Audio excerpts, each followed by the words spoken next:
Avui anem a veure les grafies conflictives 2. L'ús de la X, la TX i la IG.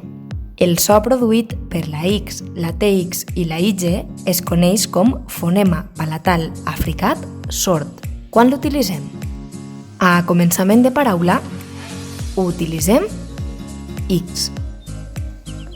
Per exemple, xafar, xec, xiquet, xocar.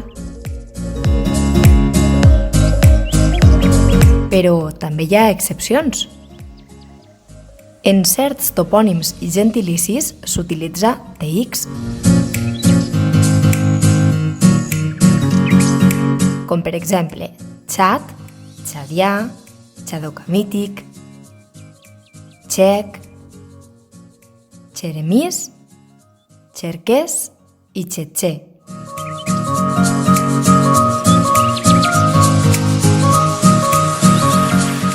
També en alguns cognoms estrangers transcrits, com per exemple Tchaikovsky, Chebyshev i Chekhov.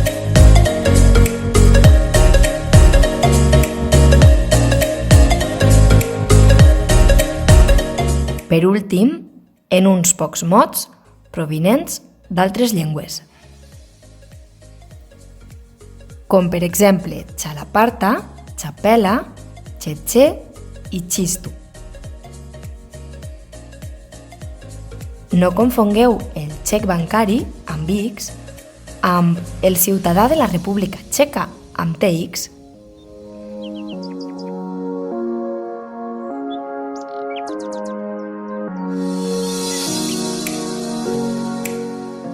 Entre vocals s'escriu sempre TX.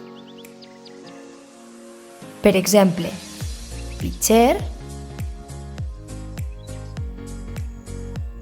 clòtxina o cotxe.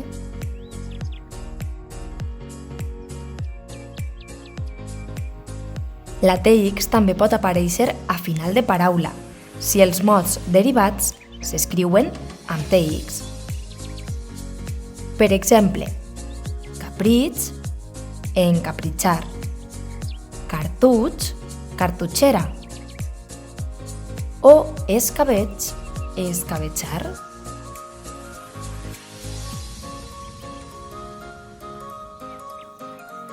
No escriurem TX a final de paraula si els mots derivats s'escriuen amb J, amb G o amb TJ o TG.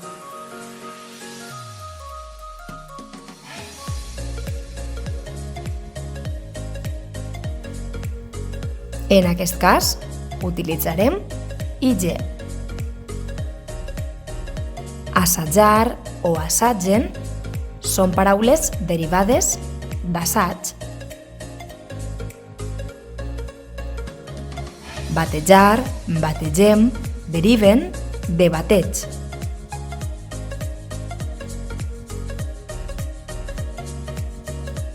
Desitjar o desitgeu deriven de desig.